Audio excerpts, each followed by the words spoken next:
An awesome win for Arizona State Sun Devils football against a ranked opponent this year needs to be celebrated. And that's exactly what we're doing on this edition of the Locked On Sun Devils podcast. Are Locked On Sun Devils, your daily podcast on the Arizona State Sun Devils, part of the Locked On Podcast Network, your team every day.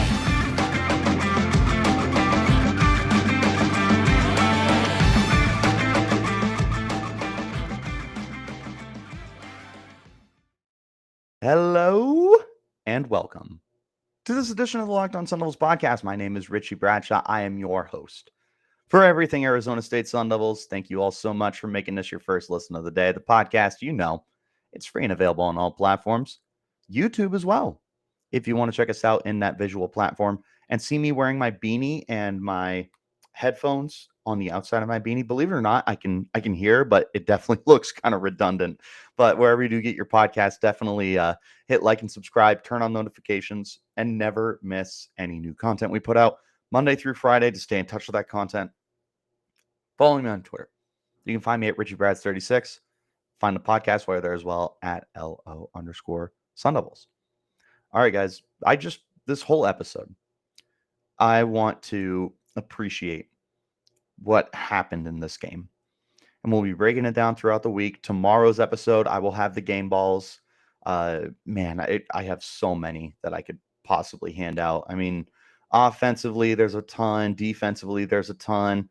Obviously, Carter Brown deserves one for 6 extra points and a 53-yard field goal. So there's all sorts of guys who deserve game balls. So we'll get into those another time. But today, I want to spend some time and just celebrate this win because there's so many things that happen because of this win. But I want to go piece by piece. So first, I want to look at the offense. Emory Jones wasn't terrible. Unfortunately, he did get injured, and there are suspicions that it might be concussion related. When we got to speak to Sean Aguano in the press conference following the game, he did not give any further details on what's going on with Emory. He simply said that keeping him out of the game for the remainder of the duration was simply a precautionary step, which is something the Miami Dolphins should be able to learn from Arizona State. But, neither here nor there, I suppose. At least pretend you care about your players, Miami. I don't know.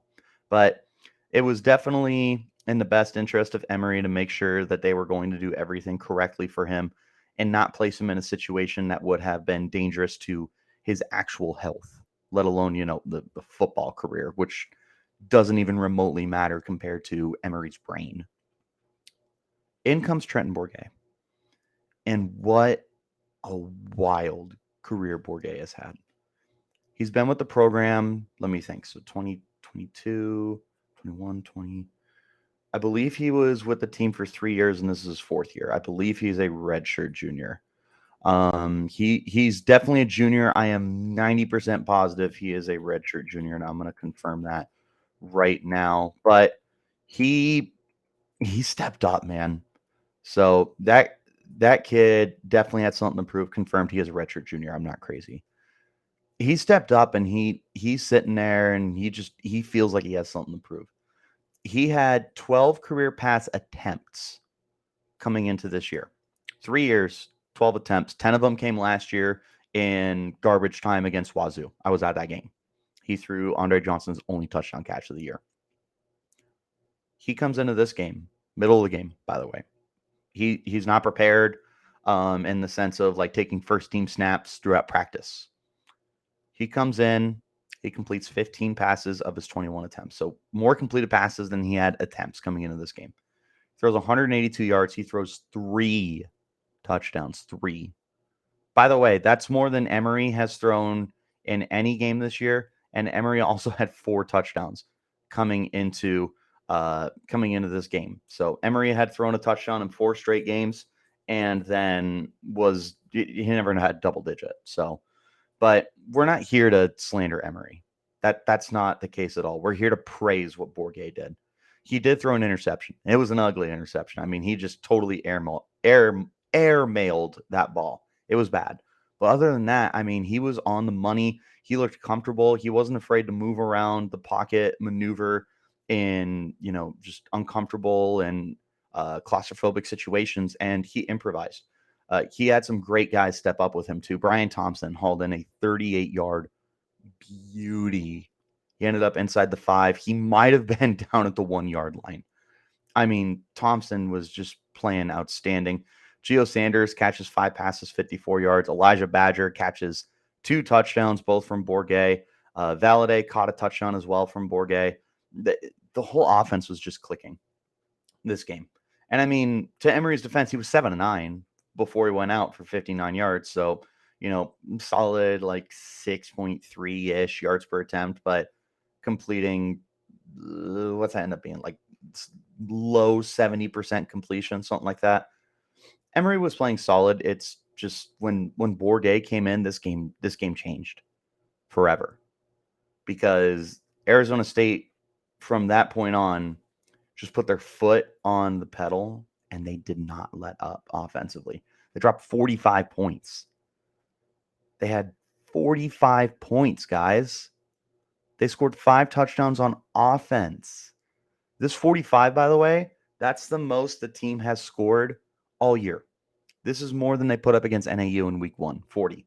And this is the most they have put up since then, pretty considerably. This has not been a team that has been throwing up points in bunches. In fact, in the four losses they had, they put up 17 against Oklahoma State, 21 against Eastern Michigan, 13 against Utah, and 25 against USC. But look at that, 25 against USC. That was the highest prior to the NAU game.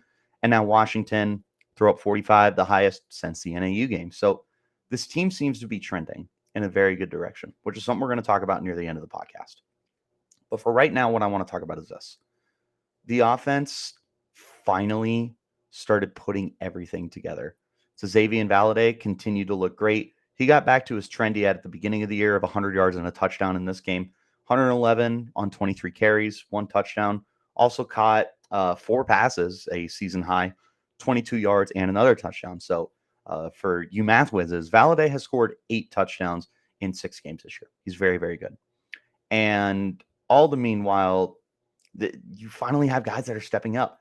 Brian Thompson is showing off that deep threat ability that I believed he could have been capable of this whole time. Like last year, he literally had to the dot 10 yards a catch. Coming into this game, he still wasn't anything spectacular, but 3 catches, 78 yards. Yeah, that's that deep threat ability I'm talking about. That's the kind of game breaker I want to see out of Brian Thompson, okay?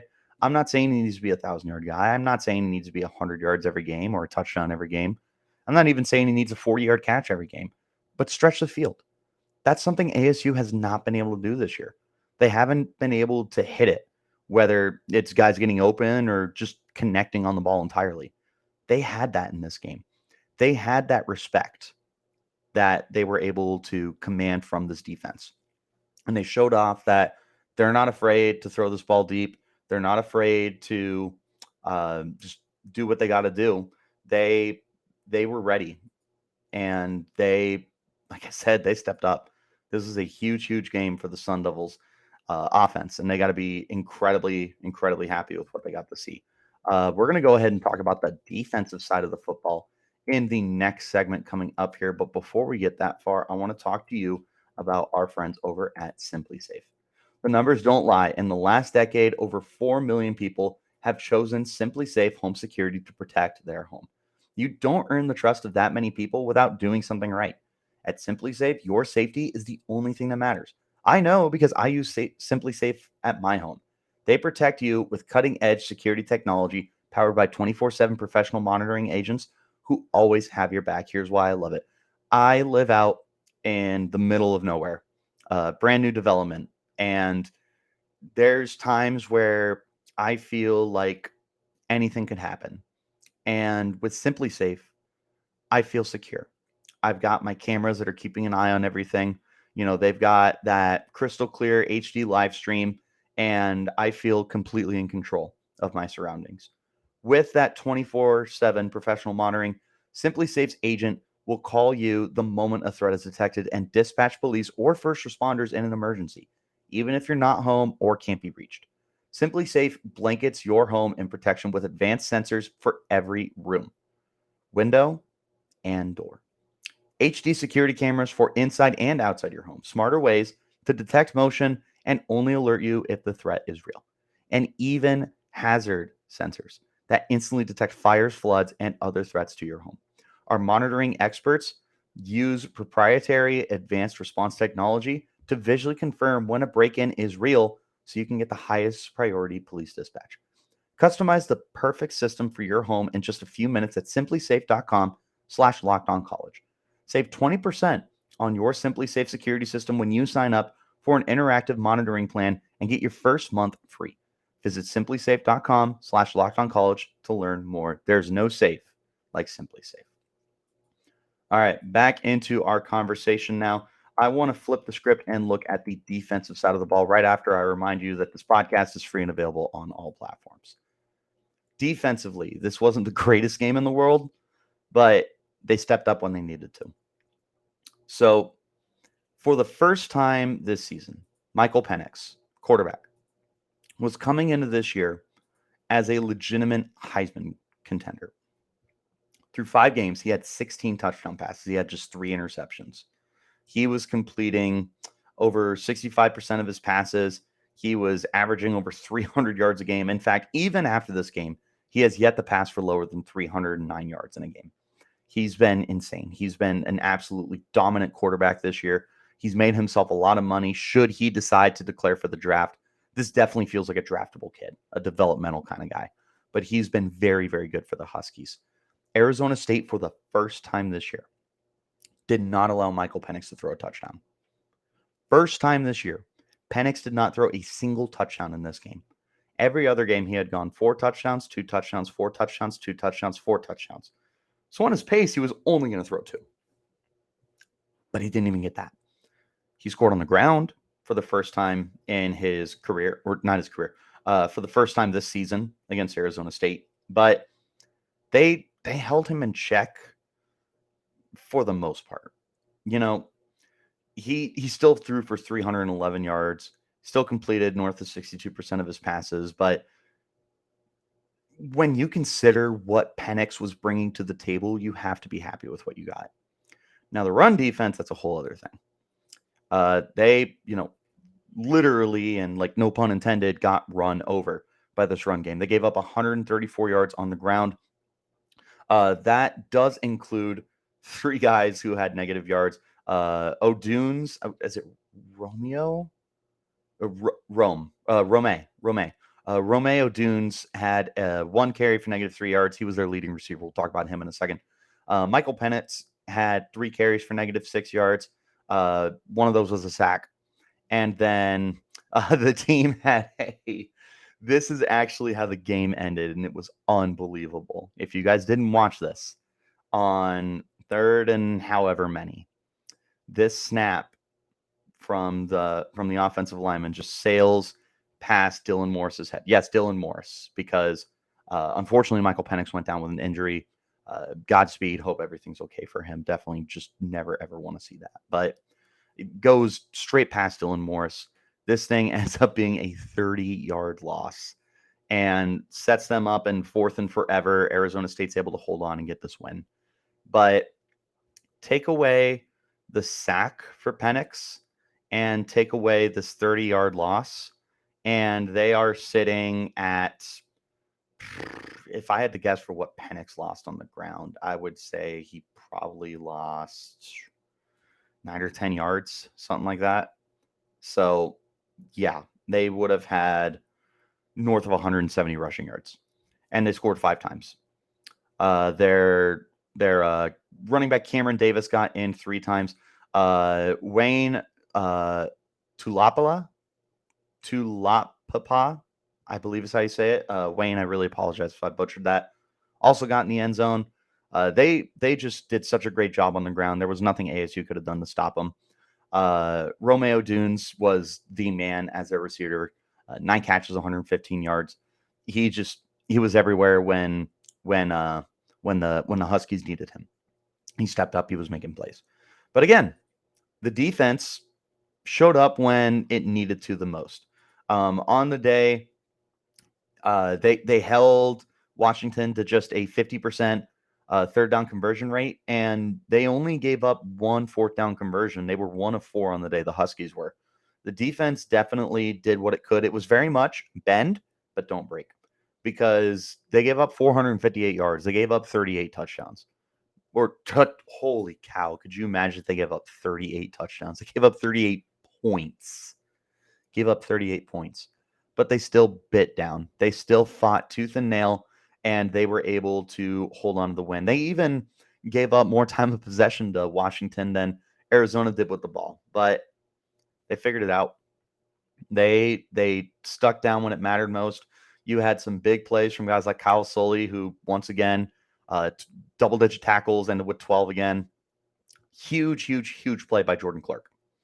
Gets the second interception of the year on Michael Penix and takes it to the house. And it was funny. We talked to Isaiah Johnson about this interception during the press conference, and he was like, dude, that thing hung up there forever. But then you see JC running underneath it, and as soon as he gets it, you're like, yeah, he's taking it to the house. That's exactly what happened. 38-yard pick six. This was the first pick six of Jordan Clark's career. I believe just his second career interception. But yeah, the moment that ball seriously was just floating in the air for an eternity, to the point where you as a fan are sitting there like, oh my God, someone's gonna be underneath this. And it's just floating and floating and floating, and all of a sudden this flash comes through, takes this ball all the way back to the house. Is Jordan Clark. Could not have been more clutch. And what a great play that was. That was a game-changing play, honestly. That was a huge momentum swing in Arizona State's favor. And it felt like after that play, Arizona State woke up. They recorded a sack in this game. Now, while maybe that doesn't sound like the most impressive thing in the world, let me preface it with this, you guys. Washington has allowed their quarterbacks to be sacked a whopping 5 times. They have allowed 5 sacks this year. The whole season, they have allowed 5 sacks. Penix has been sacked just 3 times, and you got one of those sacks. BJ Green and Trevez Moore, who I've been hyping up all year, absolutely love them, were able to meet up in the backfield, take down Penix. Unfortunately, Penix did get injured, and you hope that he's okay. Again, Godspeed. We don't wish that on anyone. But it was just one of those plays where you're like, everything is going right for Arizona State when you're getting sacks, when you're getting turnovers. By the way, they've had an interception in every single game this year. 6 out of 6 games, you have had at least one interception. They have 7 picks on the year. That is worth noting. That is impressive. Where this defense has faltered a lot this year, they are getting more opportunities for the offense. And you have some guys that are really stepping up, making some nice plays. Nessa Jade Silvera continues to be just a presence on the D line. Jordan Clark was great. Corey Bethley's outstanding. He's just everywhere where you need to find him. The defense was just outstanding. There was like, besides the yards and the points, they truly did play a good game. So, but again, obviously, all people are going to care about is that box score, unfortunately. But if you watch that game, when it mattered most, that defense stepped up. When it mattered most, those couple crucial drives, they were able to dig deep within themselves and figure it out. All right, one more quick little break from our friends over at BetOnline, and then we'll finish up this pod. But BetOnline is your number one source for football heading into this season. Find all the latest player developments, team matchups, news, podcasts, and in-depth articles and analysis on every game you can find. And as always, BetOnline remains your continued source for all your sports wagering information, from live betting and up to the minute scores for every sport out there. The fastest and easiest way to check in on all your favorite games and events, including Major League Baseball now that we're in the playoffs, MMA, boxing, and golf. Head to betonline.net or use your mobile device to learn more about the trends in action happening right now at BetOnline, where the game starts. You guys know the drill. I'm going to promote this every single time I get a chance. You need to go and check out the Locked On Pac-12 podcast if you have not already. My boy Spencer McLaughlin is the best in the biz when it comes to keeping you up to date on everything going on inside the Conference of Champions. Plus, I pop on there all the time. So definitely make that your second listen of the day. Don't just stay in touch with the Arizona State Sun Devils. Stay in touch with the 11 rivals that we have to deal with going on. Again, make that your second listen of the day right after Locked on Sun Devils is your first. All right. Here is my final thoughts. And I'm really going to echo this. I was so down on this team. I gave them so much benefit of the doubt coming into the year. I said this was a 7-5 team. They lost that game to Eastern Michigan. I firmly believed I did not see a guaranteed win on the rest of the schedule. In fact, I really only saw one winnable game, and that was Colorado. Even then, it's in Boulder. I didn't feel good about any game. After the Utah game where they got thoroughly slapped, these kids came into the media room. Nesta, Jade Silvera, has come in every single week. And Nesta told us, we feel different. We feel different than we did. We feel like we had some of our best practices with Sean Aguano that week. We're ready to shock the world. They go to LA. 25-point underdogs. They lose by 17. But they played a hell of a first half. It was 21-17 in the first half. They weren't supposed to do that. USC pulled away, sure. They were supposed to pull away. ASU didn't go away. They were playing tough. They got an interception off of Caleb Williams. He hadn't done that this year. Incredibly impressive what they were able to do. After that game, I had to sit down and rethink. I was like, maybe I'm not giving enough credit to Arizona State. And I came on and I said, I don't know. Maybe I am a little more confident in a couple wins if they want to keep playing the way they're playing. Long and behold, they go into this week against Washington. On Locked On Pac-12, we had talked, me and Spencer, about Upset Thursday, which we do every week. You guys got to check that out. But we had talked about this Washington ASU game, and I said, don't sleep on ASU. I'm not taking ASU because I try not to be the biased fan. I try not to be that guy who's like, ASU is going to win every week. I like to think I'm realistic. But I did say, just keep an eye on them. Washington's coming off a loss. ASU is feeling themselves right now. ASU pulls off this upset. And now here's what I'm thinking. I'm thinking I see at least 3 more wins here. I think I see at least 3 more wins for the rest of the season, which gets you to 5-7, which would be an unbelievable season considering you started 1-4 and you fired your head coach after 3 games. That would be just totally unbelievable to have that kind of turnaround. By the way, one of those wins was a ranked opponent.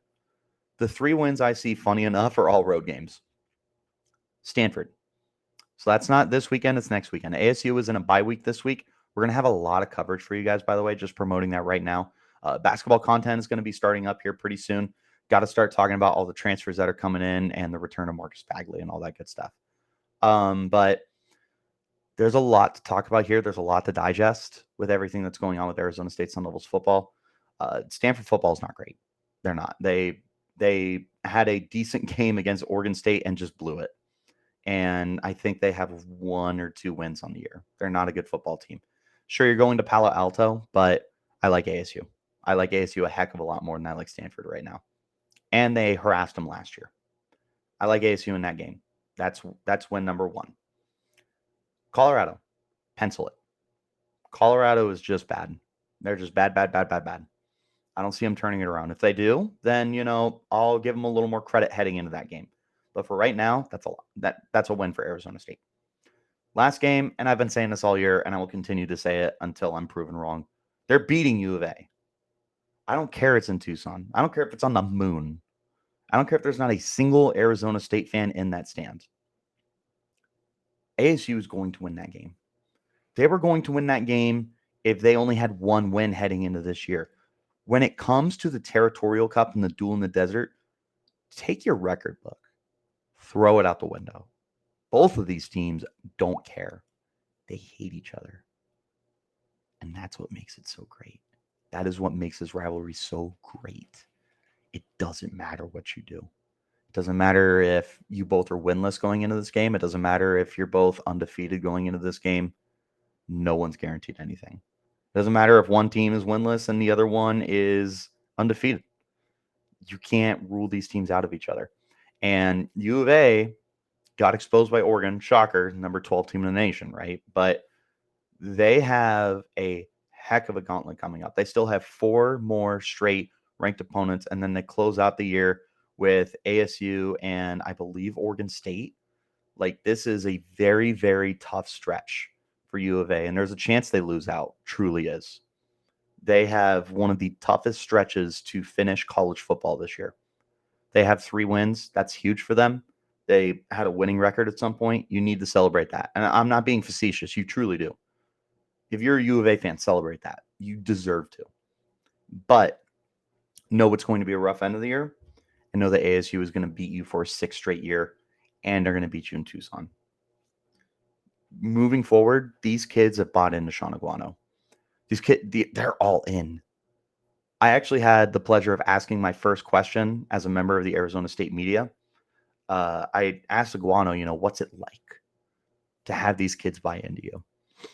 And just a very articulate, very detailed response. But he basically said, I'm going to take care of you. I got you. I'm here to support you. I'm here to lift you up. We got this together. That's exactly the mentality that this team has had since he took over 3 weeks ago. They believe in him. And that is more than enough to will them to a few games. And even besides those 3, who knows? Maybe they can take down Oregon State and Tempe. Maybe they can go to Pullman and get a nice upset there. They're not beating UCLA. So that is not even a pipe dream. That's just unrealistic. It is a lot different than Washington. UCLA is damn good. But I have more faith moving forward, and I couldn't be happier about it. But we're going to have to save that conversation for another time, because that's all I got for this edition of the Locked On Sun Devils podcast. You guys are the best. You make it your first listen of the day. You remember that it's free and available on all platforms. You remember it's also on YouTube. You remember to like and subscribe and turn on notifications. You remember to do all those things because you're the best fans and the best listeners in the world. Just do me one more favor and follow me on Twitter at RichieBrads36. And you can follow the podcast as well at LO_Sun Devils. But until next time, you keep it locked right here on Locked On Sun Devils.